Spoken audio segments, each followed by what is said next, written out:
Warning: the following program is solely intended for a mature audience. Any of the idiotic opinions and views expressed on this show are solely opinions of Dark Fringe Radio and not of its advertisers, which is completely pointless because this poorly produced, dumbass podcast has no advertisers. Furthermore, any rebroadcast or redistribution of Dark Fringe Radio podcast without the permission is strictly prohibited. If you do, we will find you. Then we will send 3 black-eyed children to your home or office to collect your soul. Thank you. Enjoy the show. Coming to you live from the Mistopheles Studios, it's Dark Fringe Radio. And welcome to Dark Fringe Radio. I am your host, Will Martinez. Thanks for joining on the podcast this week. We have a great episode lined up for you. This week we are interviewing author, healer, empath, spiritual medium, Mr. L Wright. And we're going to be talking about his books that basically chronicles his life and his journey, learning about all these abilities that he has, and talking about the different experiences he's had as well. So, we'll be talking to Mr. L Wright here in a minute, but of course I have to go through the social media stuff if you don't mind. If you can find us on Facebook, Instagram, and Twitter, just look up Dark Fringe Radio, and please like, follow, share all our information there at Dark Fringe Radio, and we really appreciate it. And how to listen to the podcast, very important. Of course, you can find us if you have an iPhone on your iTunes. And just make sure you subscribe to us there, like and share, all that stuff. And when you do that on iTunes, please make sure to give a 5-star rating and also leave a comment as well. That's very important. That helps us with the podcast, gets us up in the rankings. So whatever you can do to help us out with that, we'd really appreciate it. Also, if you have an Android phone, you can look us up through Google Play, the Google Music podcast section. Just look up Dark Fringe Radio, and you'll be able to subscribe to our podcast there as well. You'll also get alerts every time a new podcast drops. If you subscribe to the channel, make sure you go ahead and do that through Google Play or Music for your Android users. And also, for anybody else, you can look us up through SoundCloud. We're also available on FM Player if you would like to use that particular platform or app to listen to your podcast. You can look us up through Dark Fringe Radio and check us out there. One last thing I wanted to remind everyone, if you had a suggestion for the show or you wanted to be considered as a guest for the show as well, you can send that to me directly at thedarkfringe@gmail.com. That's thedarkfringe@gmail.com. So make sure you go ahead and do that and send that there. And I'm pretty prompt and quick to reply back to anybody that sends me any kind of correspondence. So that's it for the intro. I hope you guys enjoy this conversation and interview I had here with Mr. L Wright. What a wonderful guy, and I tell you, I had such a great time talking with him, and I hope, this is enjoyable for you guys and entertaining as well. And we're going to get into, his books and chronicling his life, learning about his abilities, all these different experiences he's had, and he's been able to put, all these experiences to pen to paper. So I hope you guys enjoy, again, the interview with Mr. L Wright.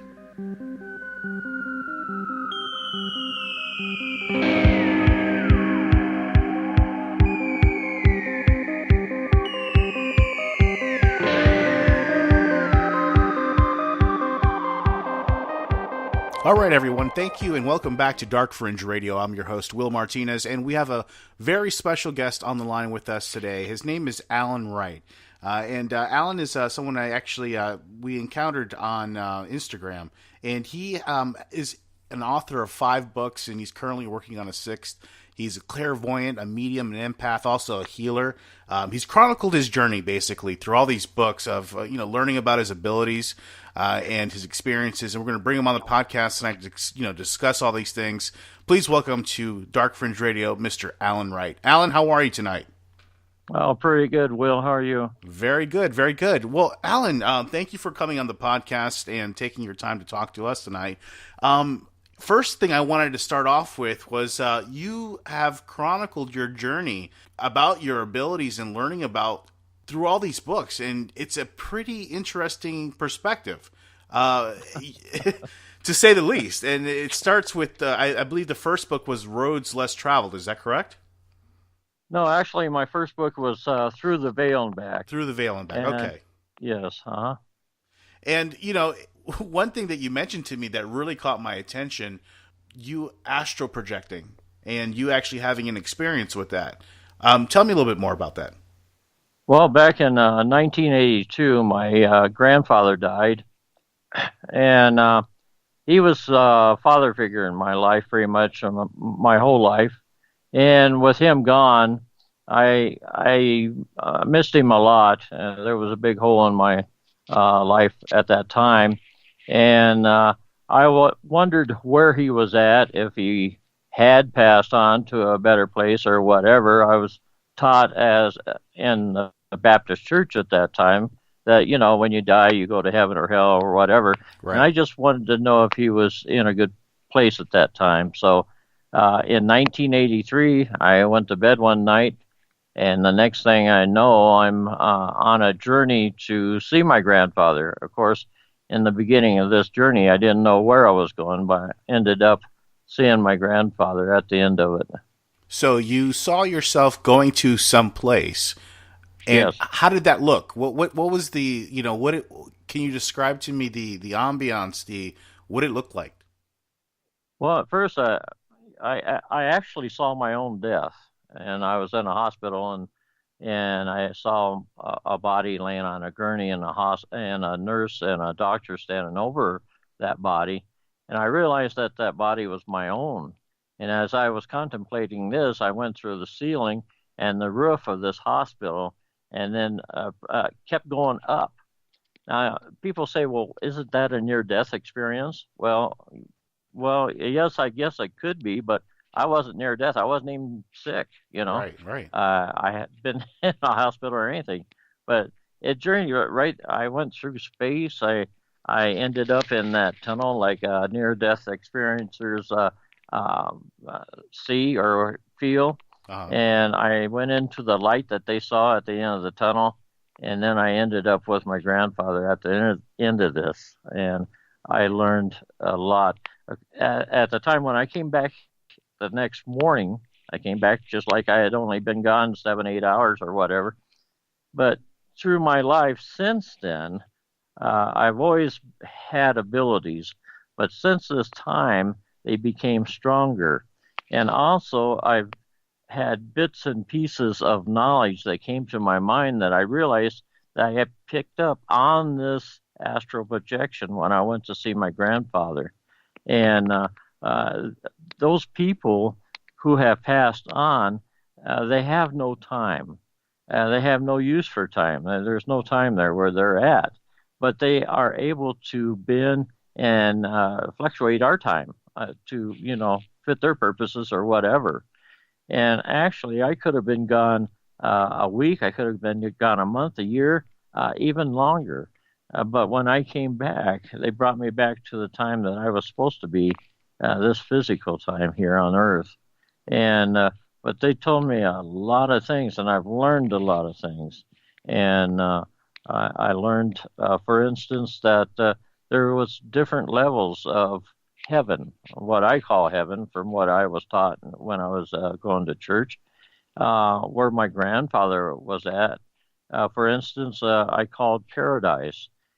It was just like Earth. It had trees, grass, flowers, wildlife, birds, everything that Earth had, except it was perfect. There was no illness there, no death. There was everything you'd want was at this place. The only thing is, they could move on to a higher level. And as they moved on through these levels, they could actually, at some time in the distant future, become like who I call God. Now, my concept of God is probably different than everybody else's, but for now, let's just call him God. Yeah, no, I understand. What's interesting? Anyway. No, I wanted to ask you one quick question, Alan. Sure.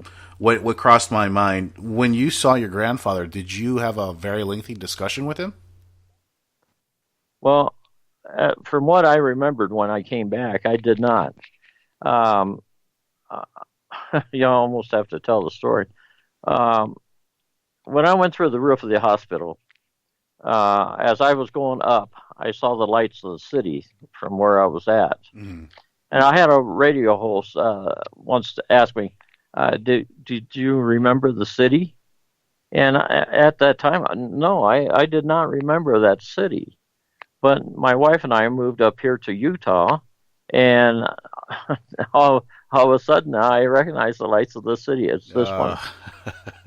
So it freaked my wife out when I told her that. She heard it for the first time when I was talking to this radio host. Yeah, it's this town. Wow. I'm almost 70, so yeah, okay. Anyway, as I was going higher, the Earth came in view, just like an astronaut's view. I was in outer space looking down on the Earth, and I thought, what a beautiful place that is from up there, you know. Mm-hmm. But how ugly it was down there, you know, the wars and the rapes and the crimes and everything going on the surface of the Earth, how ugly it was down there. Mm-hmm. And this voice came to me, and it said, the Earth is fulfilling the purpose for which it was created. Now, this voice came into my mind just like a person was standing next to me.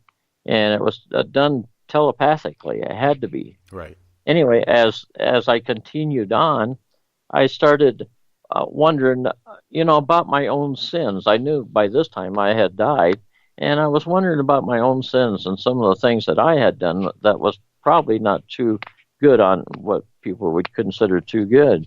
And that voice came back to me again, and it says, it told me, because of the choices you made and the things that you had done brought you to this point in time right now. So that kind of gave me a feeling that maybe a lot of things that we're holding guilt of, maybe we shouldn't, because they're like minor sins type thing. And we pay for a lot of our sins here on earth before we die. Anyway, let's continue on. Yeah, no, that's interesting. As we move on, I was wondering then about my family, what they were going to do since I was dead and gone, what they were going to do for support and so on and so forth. And that voice came back again, and it says, my family would have to go through the same things that I went through on this earth, the same stumbling blocks and everything that I went through, they would have to go through. They would have to make their own choices and everything so that they too could be at the place that I'm at now. And I kind of figured that, you know, that kind of gave me an impression that this life is like a test, you know, and because of the choices you make on this life and everything depends on where you're going when you die. But anyway, to continue on, I was going fast. I couldn't describe the rate of speed I was going. I was going really fast. I was all of a sudden amongst the stars. I could see the stars. They're all around me, and they were different colors. I never knew that before, but they're different colors. Wow. But anyway, I continued on, and I was going faster. And then all of a sudden, the stars became white streaks. I was going so fast. They were white streaks, so it was almost like going past a picket fence real fast. Wow. Then all of a sudden it became dark. There was no light at all, and I was becoming fearful at this point because there was no light. Then all of a sudden I saw a little pinpoint of light directly in front of me, and then this pinpoint of light kept getting bigger and bigger and bigger, and it does. It looks like a light at the end of a tunnel. But I started slowing down then. And as I slowed down, I went into the light. And this light is love and compassion and charity, all the good emotions and feelings that you can have is in this light. And it goes right straight through you. It's a tangible thing. You could almost feel it on the outside, grab it, you know, and it goes right straight through your body. And it goes to every place in your body. Wow. And anyway, as I I didn't want to come out of this light. I wanted to stay there forever because I had never experienced anything like this before in my life. But anyway, as I continued on, I could see that this light was coming from this being, this individual who was sitting like on a rock or a stone up in front of me. And he had long hair and a beard, and he was dressed in a robe. And he was presenting himself to me like a God, like Jesus Christ or God. And as I was getting closer to him, all of a sudden I blacked out, or at least that part of my memory was taken from me. And the next thing I remember is I was laying in this field or a meadow, and I woke up and I was in there was tall grass all around me. And as I was regaining my thoughts, I could hear water off in the distance, and I could hear birds chirping in the trees. There was a forest next to this meadow, and I could hear animal life and so on. So anyway, I gathered myself together and I stood up. And when I stood up, I was in a circle of people, and I realized that those people that I was standing in the middle of were my close friends and relatives who had died and went on before me. But at the one that was facing me was my grandfather, and he started expressing his love to me and everything. And he wasn't moving his mouth; he was doing it telepathically. Mm-hmm. And I was expressing my love for him and everything. And I could do the same thing telepathically. I felt like I could talk if I wanted to, right? But I didn't have to. It was not necessary. Exactly. Well, anyway, the next thing I remember, are you still there? Yes, sir. I am definitely here. Oh. I'm like sitting at the edge of here. Well, anyway, the next thing I remember is my grandfather and I were walking down this dirt path that was next to the forest and the meadow that I was in when I woke up. And he was telling me things. He was talking to me, and we were walking along this path. That's the last thing I remember. And then when I woke up, I came back, and when I woke up, I felt like I stood before God. Right. I felt like I had a glow about me. I had feelings and stuff that I didn't have for years and years and years. And those feelings, it was a life-changing experience that I had. And I still remember every detail of this, even though it happened back in 1982. And anyway, like I said, I am, at the time, I was a passive medium. A passive medium is someone who can't call upon the spirits to come, but I can receive messages from spirits when they come up close to me. Right. Like if I was talking to somebody like you, and a spirit came up to me and identified themselves as your relative and gave me a message for you, I could do that. That's a passive medium. But any more since then, I consider myself a spiritual medium. And I can do readings for people and stuff now, which I couldn't do before. But all of my abilities have become stronger, and they're getting stronger as I get older. But as I was saying earlier, the things that I learned on this projection is things like I told you, the heaven has different levels.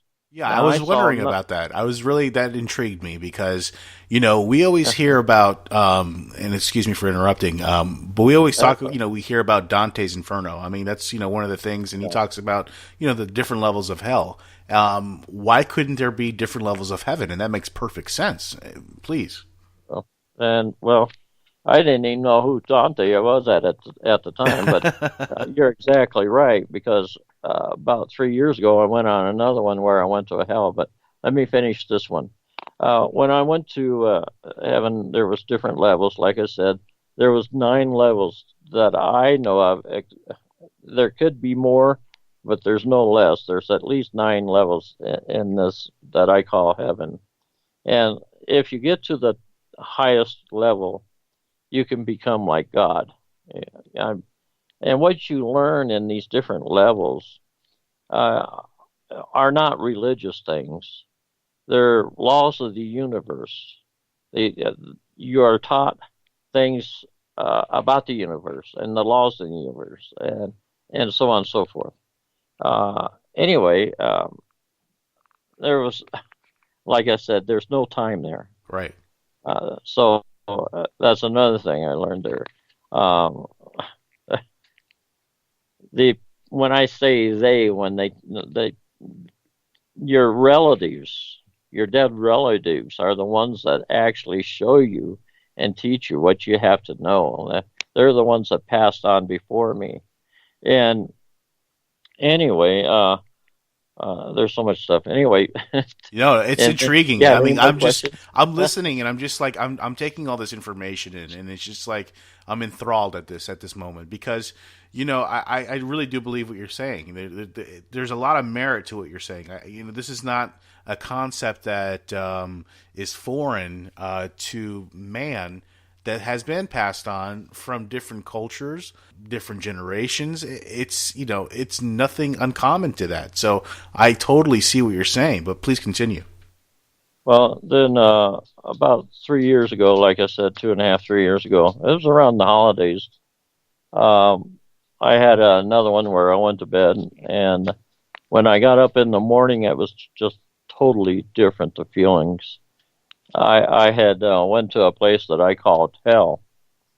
And in this experience, when it opened up, I was standing on a dirt path again. This one was wider.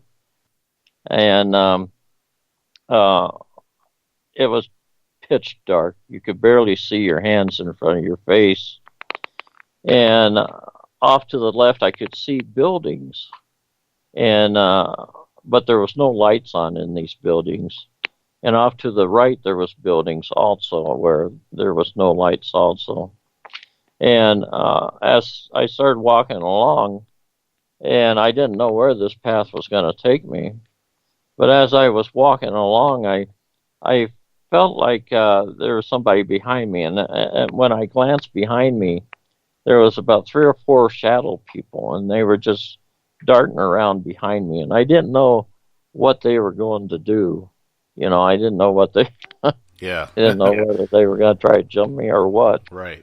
But I had another or it was a caller, and this caller at this radio station said, "Do you feel that maybe those buildings was a jail?" And I never gave it any thought, but if you're in hell, maybe that's what those buildings was some type of confinement, for those types of spirits like Jeffrey Dahmer and yes. Hitler and some of those other. But anyway, as I continued on, I came to, I saw a spirit, and he was hiding around the corner of one of these buildings, and he wanted me to come closer to him. And I went over to the edge of the path as close as I wanted to get to him. And he kept saying, "Come closer." And I finally told him, I said, "No, I'm not coming any closer. You tell me what you want." Yeah. Well, in the course of the conversation, I realized that I had dealings with this person during his physical life. And what happened was his wife, I'm also a healer, by the way, mm-hmm. and his wife had some mental conditions that gave her terrific headaches. And she would call me up once or twice a week, and I would go over to the house. It was just a short distance from where I lived. Mm-hmm. And I would give her a blessing, and the headache would either go away or it would lessen somewhat, where she could do her, duties, whatever she wanted to do. Or it was manageable, basically. Yeah, exactly. Anyway, he would come to the door. He wouldn't say hi or drop dead or nothing. you could tell by the way he acted he didn't like me. And I think he thought I was a crackpot or something, but he would let me in, then he would go off into the kitchen or wherever he wanted to go. But it was her husband, and he's the one that was wanting me to help him. Come to find out, he had killed somebody in this physical life, murdered them. And he was afraid that that person that he had killed was in the same place that he was at right now. Oh, wow. And he wanted me to help him, first off, help him with I didn't tell you that this place was filled with all the negative energy you'd ever want to feel. It was filled with hatred and fear and everything like that. It was just anger. All that was down there. And he wanted me to lessen some of that because I guess he saw me do it with his wife, and he wanted me to lessen that for him or help him out of that place. He wanted me to help him out of it. And I told him, I said, I'm sorry, but what you did for yourself, and now you're going to have to deal for yourself. You're going to have to work your own way out of this. But also, now I didn't stay there that long, but I do know there's different levels of hell. I saw about, I think, 4 or 5 levels of hell. And these people that's in there also has the ability to work their way up out of this hole that they're in. And they can possibly maybe move over to the paradise side of heaven. I don't think they're ever going to get all the way up to the top. I don't think that's ever going to happen, but they can better their position than where they're at right now. But anyway, when I came back from that experience, it was just the opposite. I had the same emotions that they had there. I had hatred. I had anger. I had anger issues. I'd jump on my wife for the least little thing, and I had trouble dealing with things, and it took me about 2 weeks to get over this. Wow! But I had to purge myself about 2 or 3 times during this period. I also purged the house too because I was afraid I was shedding things that shouldn't be in the got house. to. You have to. Feelings and stuff. But anyway, I finally got out of it. But it was. I would never, ever want to go to that place. It was just the opposite from when I went and saw my grandfather. Let me ask you, Alan. Let me ask you real quick, if you don't mind me. Why do you think you visited that area or, that realm? What brought you? You think it was that individual that was seeking your help or what? Yeah, I think he was the main thing. I think he called me there. Okay. For whatever reason. I had dealings with him, and he thought because I helped his wife that I could help him. And he would be the only reason. Like my grandfather calling me there to see him. This guy called me there to lessen his pain. Right. But, a lot of people, when their ancestors die, and like their grandfather or somebody that they loved, a lot of times that person comes to them, the departed one comes to them as an apparition or something, But it was different for me. I went to my grandfather. That was quite an experience, really. But like I said, as I get older, my abilities become stronger. No, that's interesting. More knowledge and stuff. But yeah, for one thing, I've learned that I think when I was there, I was never asked what religion I was or what church I went to. With them, it was more about love. They wanted to know if I loved my family and my wife. They wanted to know if I loved my next door neighbor. And they wanted to know if I loved mankind. They wanted to know if I loved the world. That was their thing. Right. And anything that they gave me the impression that they didn't care if you belonged to a religion, just as long as it taught those things. And anything other than that is just smoke and mirrors. If they tell you you have to wear your hair a certain way or dress a certain way, that's all baloney. That's just smoke and mirrors. Yeah. Their thing is love. And if your church teaches love, helps the poor, helps the widows, just like it says in the book of James, then you're practicing religion in its purest form. Yeah. Yeah, you're not diluting yourself. You're not confined by constructs that were made by man.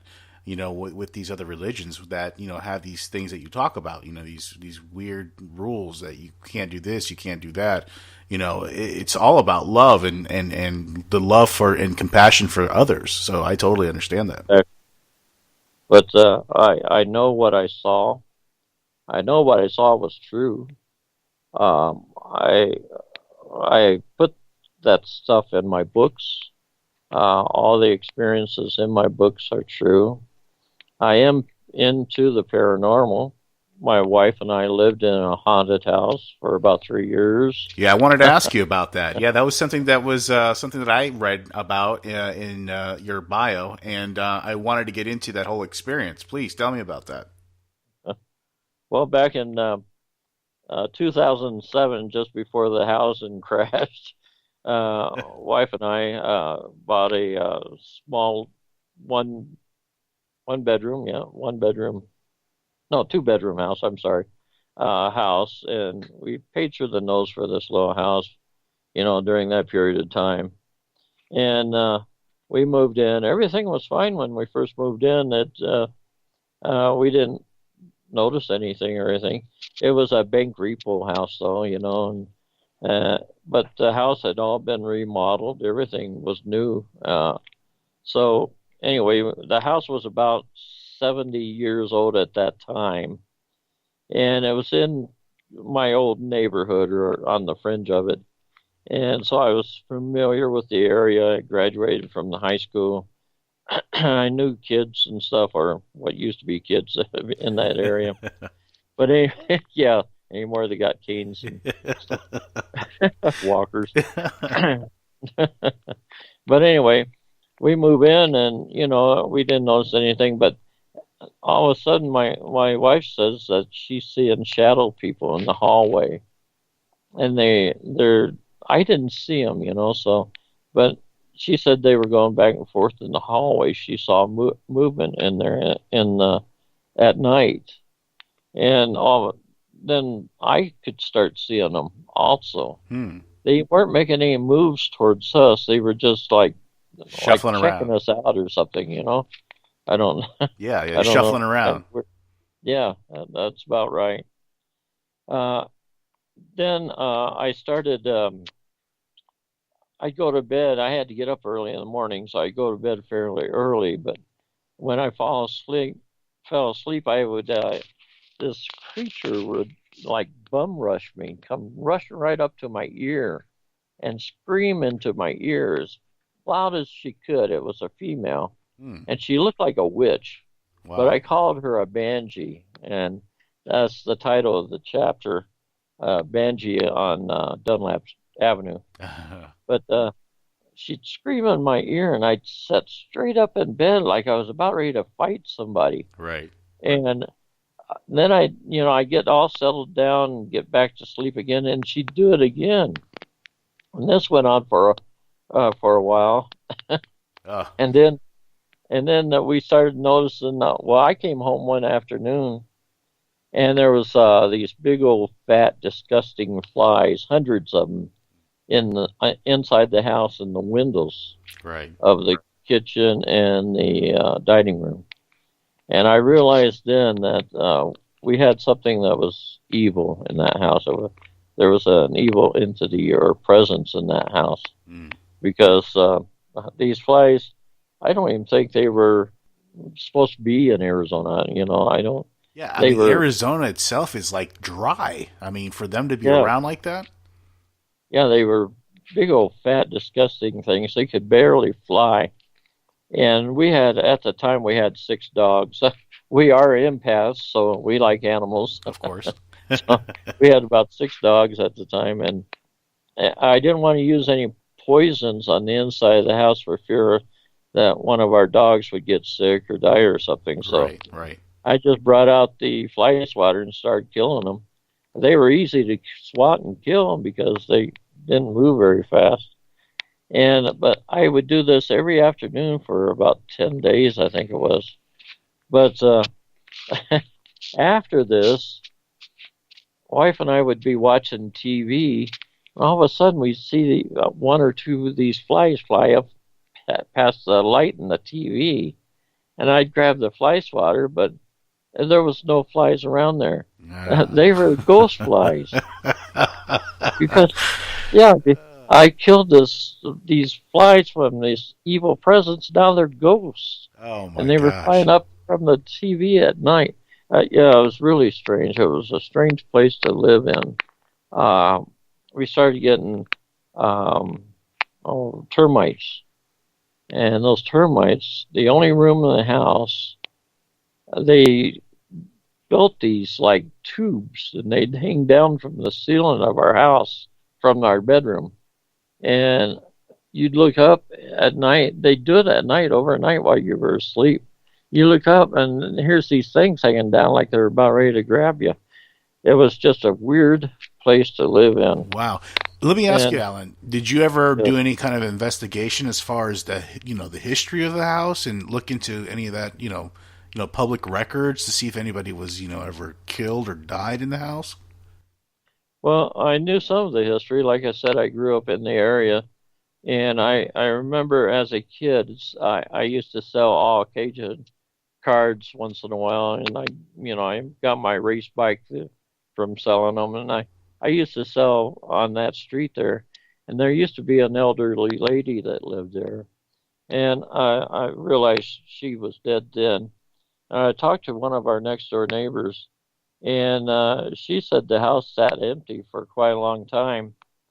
But they had homeless people that had gone in there, and she said that they were using drugs in there. Oh, yeah. And I kind of feel that sometimes.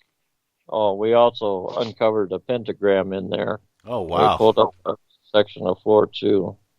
I think sometimes these people, when they're into drugs and stuff, they might be into more than just drugs. They're influenced. They're influenced. Yeah, exactly. But that's the brief history that I had. Yeah, but I brought in I'm also a healer, and I do blessings on sick people and stuff. And I have cast out evil spirits and stuff. I've done blessings on houses. But I brought in a friend of mine, and him and I both did a blessing on the house. And we got rid of everything except for the shadow people. We couldn't get rid of them. But they weren't really bothering us other than the darting around and stuff. Right. But so we kind of, we let the house go back to the bank also after that housing crunch. Yeah. It was just ridiculous for us to pay that type of mortgage on a house. No. I understand. Trust me. I went through the same issues that you went through, so I completely understand. Trust me. Except for the haunting part. I didn't have that issue.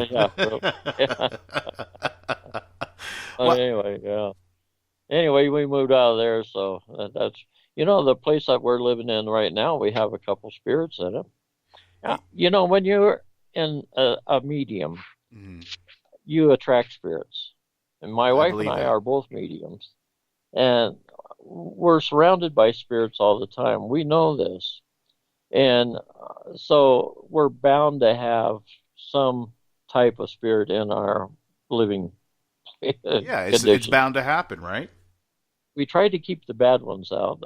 Over the years, I've had these abilities since I was a kid. And over the years, I've developed a little thing where I have a door in my brain. And when the door is closed, the spirits stay out. That's my time, you know. When I open the door, like for these radio shows and stuff like that, the spirits can come and we can get in touch with their relatives and such. Kind of like a no vacancy or vacancy sign, right? Very much so, yeah. And it works. I don't know why, but it does. It works. No, listen. And go ahead. Yeah, no, if it works, I salute you, because I could not imagine a person just being constantly bombarded with that day in and day out.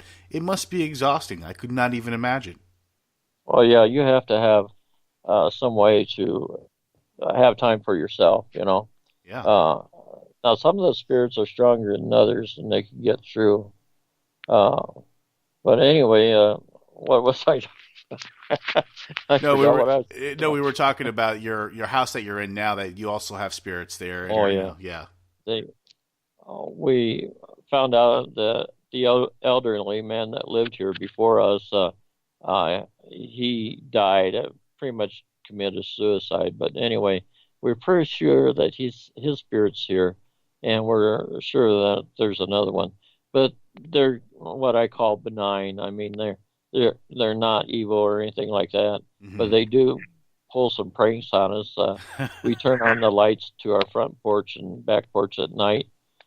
Usually when we get up in the morning, one of the lights has been turned off, or, you know, stuff like that. I guess the old man didn't like wasting electricity or something. He doesn't want to pay that bill in the afterlife, yeah. I guess, no? Exactly. One night we were sitting on the bed watching TV. Well, my wife, she can see out into the living room and the kitchen area when she's sitting in the bed watching TV. And all of a sudden she looked at me and she goes, "The kitchen light just turned on." So he's messing around with the kitchen light. Oh, boy. I know one time we ate in the bedroom. We were watching TV in the bedroom anyway. I took the dishes out to the kitchen. I had so many I couldn't flip on the light, so I went out there in the dark and laid the dishes on the counter. And I went to turn on the light, turn on the light. You know, yeah. It was about 8 foot away from me, and just as I turned around, the light came on by itself. And that's I have to admit, that's kind of freaky. You know, of course it is. I know he messes around with the lights, but I'm not physically present when he does it, you know. But when you're in the room and he does it, that's it's a little unnerving, I'm sure. Yeah, it makes the hairs on the back of your neck stand up, you know. But but he's never done anything really bad, you know. So we kind of leave him alone. We do bless the house though, and remove all the bad things whenever we have to, and that's about every other month or so. We go through the house and bless it. Yeah, that's the thing I wanted to ask you. Being a medium, and also your wife being a medium, you know, all due respect to her, I am sure that there's a certain amount of maintenance that you have to do on a some type of timely basis. Is that correct? Oh yeah, exactly. Because, you know, even I try to filter out all the bad stuff when I'm reading people and so on and so forth. Because some of these people, they don't have good relatives, you know, and one sneaks in once in a while, and you know, I try to filter them out. But anyway, some of them sneak through. So yeah, we have to get rid of them. I did a reading on this one gentleman one time for this radio show, and by the time I was done reading him, our bedroom was full of spirits, just full. Wow. His late wife was there. He had 2 uncles that was in Vietnam. They were there. He had all these spirits that was there for support for him. It seemed like almost his whole family was dead, you know. I felt sorry for him, but it's kind of freaky for the medium, too. When you're dealing with, you know, you're sitting there, and my wife is looking around too, because there's spirits all around the bed. She can see them also, you know. So yeah, it's kind of weird, you know. But like I said, once in a while, a bad one will get through, and then we have to get rid of them. But yeah, no, I wanted to ask you the dynamic between you and your wife. Do you think it's a good thing that she's also a medium because she can also understand what you're going through? well, let's put it this way: I'm on my 5th marriage, and it's kind of hard being married to somebody that's an empath, a sensitive, a healer, and a medium. It's really hard, you know. Yeah. Some women would not understand, you know, Yeah. things, Yeah. and it's very hard. And when her and I first met, I could pick up on her that she had abilities also. Okay. She didn't know she was a medium until she met me. And then she realized through me and the things that I go through that she goes through the same things. And it was because of this that she found out she's also an empath, a sensitive, and a medium. And so it really helps out because we know what we're going through. Yeah. It's kind of funny because we'll be sitting there and like one time I'm on a radio show and I kind of hold my hand over the speaker and I look over and glance over at her and I said, "Did you see that?" And she goes, "Yeah." That was the guy's grandfather that walked through the room. I picture you and your wife sitting on the couch and then you guys seeing something in your minds and then and then your wife saying, before she even says anything, you're like, "Yep, no, I saw it, yeah." You don't even need to say we can read each other. And yeah, I'm sure, say, right? "Will you please get out of my mind?" Yeah, really, it's really freaky. Yeah. I gave you this. I forgot what I said again. Stay on my mind, she says. Alan, you know, you've written these books. You have 5 out now. You're working on a 6th. Can you tell me a little bit about this one that you're working on, this new project? Well, what I did was I have a whole bunch of experiences that I've had on these radio shows.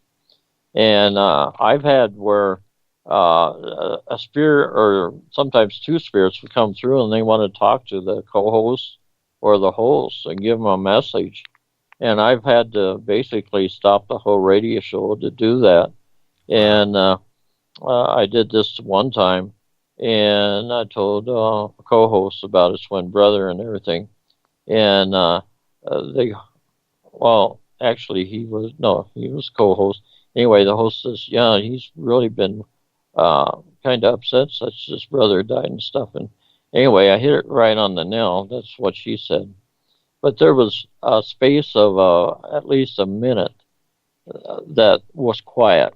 And, you know, it was dead air on radio. That's not too good. Right. But, neither one of them really knew what to say because his brother had come through, and I told him what his brother wanted me to tell him. I also told him his brother told him that he'd be waiting for him when he crossed over. I told him that his brother said that he's like a guardian angel to him, and he watches over him, and he's around him all the time. I also told him that his brother says that he'd be in one of his dreams, and that spirit that was sitting, I actually felt him sit beside me, and he says, "No more." I said, "Well," he says that he's going to be in a couple of your dreams. He says, "No more." I said, "Well, he's telling me you're going to be in several of your dreams." Yeah. And the co-host says, "Yeah, he has been. I dream about my brother quite a bit." And I said, "Well, that's just confirmation that he is with you. And he's telling me that so that you know that he's with you." Yeah. So, yeah, most of the time the messages I get are to help the person, their loved one. And I've had a mother's give her son who was struggling with a drug dependency tell me to tell him that she's his guardian angel, and that if he ever needed support to call upon her, and she would help him. She had also said that she was proud of him with the efforts that he has been making and his ability to stay away from, the things that he was doing. A lot of the things I can't say on the radio because they're too personal. Right. No, I can understand. Yeah. Yeah. You can't say on the radio somebody has a drug dependency, Right. Yeah, no, of course. I mean, yeah. Yeah, really. But so from what I'm gathering is that you're taking all these stories that you've had on all these radio stations and shows and so forth and pretty much compiling them all together? Is that what I'm assuming? That's right. Look at that. I put it into stories, and I thought that would be interesting for readers to read about some of the things that's happened to me on radio shows. Absolutely. And, no, you've led a very interesting life, and one that not many people have experienced. Alan, let me ask you this. I've had probably, I don't know, close to 10 psychics on my podcast in the past, and I've never, ever opened myself up to any one of them. But I think I might, for once, open myself up to you, Alan. My grandmother passed about a year or two ago, and I wanted to know if there was anything that you could possibly tell me from her side. Well, give me a minute here. Let me gather my thoughts and stuff. No problem. Well, maybe less than a minute. Title of my book was "You're on the Air," and it's YOU''re. I was going to write it YOUR because yours kind of shows possession, right? And actually, the airtime on the radio shows when I'm on them belong to the spirits. And I wanted to do that, but I got so much fuss from everybody saying that I misspelled the word and everything. So I'm anyway, can't please everybody. Yeah. Let me see here what I can come up with. Was your grandmother elderly? I mean, was she say in her 70s or 80s? Yes, that is correct. I see a gray-haired lady, and she's beside me right now, and she's identifying herself to me as your grandmother. Okay. And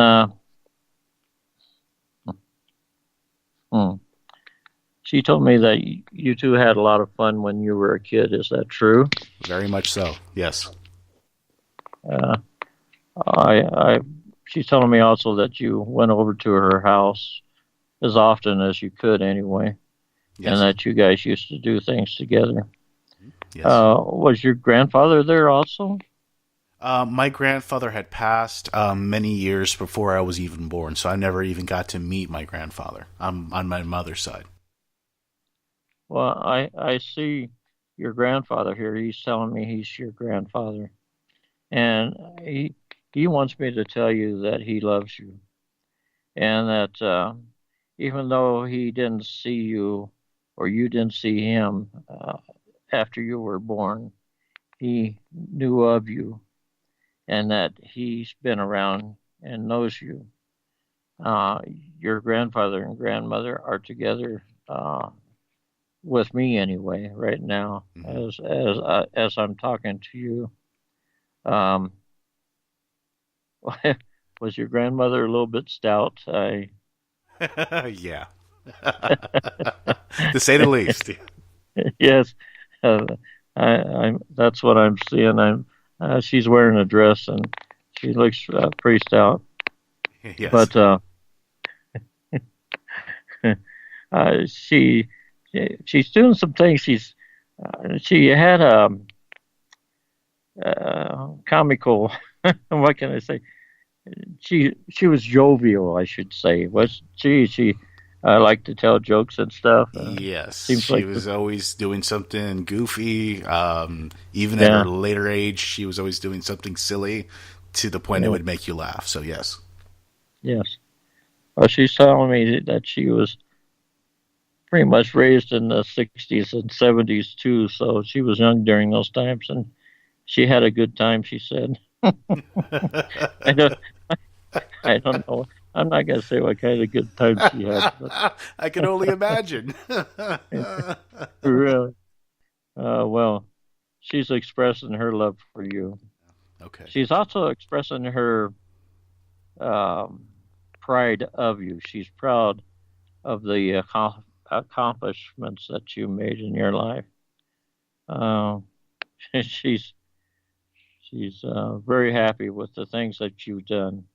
And your grandfather has too. Mm-hmm. He's telling me you actually saw him before you came to Earth. Really? Before you were born, yeah. He's telling me that. Interesting. But you just can't remember that. I wish I could. But yeah. Anyway, they're kind of backing off now. Okay. But wow. Well, Alan, that's pretty significant. I mean, you pretty much hit the nail on the head on all those fronts there. So I can't discredit anything that you've said. Honestly, that's just amazing. And you talk about all these things that you've learned and these experiences that you've had in all your books. And I encourage everyone that's listening to the podcast now to check out all these books on Amazon. Alan, they can find that all on Amazon, correct, Alan? Yes. I'm working on a 7th book now. It's called Ghost Stories from My Friends on Facebook. That's wonderful. I love the title. I'm asking everybody on Facebook or whatever to send me their ghost story or paranormal story to me at my email address, which is allenwright453@yahoo.com. And it will be in that book coming up. I thought that would be kind of a fun thing to do and see what kind of stories we get. We're getting quite a few of them, some of them from radio hosts and stuff, because they're in paranormal also. So yeah. I think I might have to send one your way there, Alan. Hey, yeah, go ahead, do it. Well, that's awesome. No. And I wanted to ask you, you also do a podcast as well. Is that correct? Well, I'm a co-host on Crossover Connections, and the host of that show is Barbara Patron. And I want to tell you right now, everything I do, it's real and it's true. And I don't like false things. I don't like false people. I don't, Right. And Beverly Patron is the real thing. And she can do a reading that's just unreal. I've never seen anybody do that. Really? And it was kind of from an accident, a car accident that she had way back when. And after this car accident, she had this ability. And and she's very, very good at it. She's the host, and I'm the co-host. And we kind of go back and forth. It's a pretty good thing, Yeah, it sounds interesting. Where can people listen to that? It's on Blog Talk Radio, and it's on Saturdays. Well, I say Saturday afternoon, but it's actually 6:30 Eastern time. Okay. And just look for crossover connections, and you're there with with Barbara Patron and Alan Wright. Perfect. Yeah. No. Awesome. And and you're working. Go ahead. I'm sorry. My wife is also co-host. Oh, is she? Lori Wright. Yeah. She's co-host out there. Yeah, she kind of stays in the background. She gives me support, and she kind of gives me help with my readings also. She's a little stabbing every once in a while with some extra information. Yeah, really. No, that's great. No, that's wonderful. Wonderful. No, I want everybody to definitely check that out. I want to listen in on a couple of those episodes, and so I urge everybody to check that out on Blog Talk Radio. Crossover Connection, is that correct? Yes, that's it. Perfect. Oh, all right. Well, Alan, listen, it was certainly a treat. I definitely applaud you for all the work that you've done. You've chronicled all of this, wonderful experiences and information into all these books, and you're continuing to, come out with more. And I'm going to definitely participate and throw a little story your way that I have experienced in my life. So let's see if it makes the cut. Who knows? Yeah, send it over. Oh, it will. I'll put it in there. All right. So be nice. I will, definitely. Okay. Well, Alan, listen, it was a pleasure speaking with you. Thank you for coming on again on Dark Fringe Radio. It was certainly a treat. Thank you so much. Thank you. All right. Bye, Will. All right, you take care. Have a great night. Yeah, you too. All right, bye. Bye-bye. Well, that's it for this week, guys. I hope you enjoyed that interview with Mr. Alan Wright. Again, if you want to get a hold of any of his information, just look up Alan Wright on Amazon, Alan L. Wright on Amazon. You'll be able to find all his books on there. And again, he wanted me to give a correction on his email address that he gave earlier. If you want to send any of the ghost stories for him to consider for his next book, you can send that to alanwright453@yahoo.com. That's ALANWRIGHT 453@yahoo.com. Again, if you want to send me any information or want to be considered for a guest on the podcast, you can send that to me directly at thedarkfringe@gmail.com. Again, that's thedarkfringe@gmail.com. Again, I'm your host, Will Martinez. I hope you guys enjoyed this week's episode. And next week, we're going to be having a discussion, me and Jay, about Cicada 3301. So that's going to be a very interesting podcast. It's in regards to a online test or quiz or scavenger hunt. But we'll get into all that next week. I hope you guys enjoy that as well. Again, you can follow us on Dark Fringe Radio, Instagram, Facebook, and Twitter. Just look up Dark Fringe Radio. Again, I'm your host, Will Martinez. We'll see you again next week.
Rotten cold, so let me make one thing quite clear.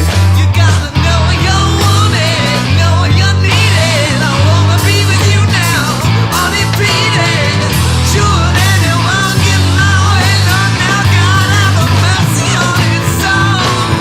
In your absence now, baby, I pray that I can hear again at the end of the next day. Your fears too late, every thought that's down to console.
I want.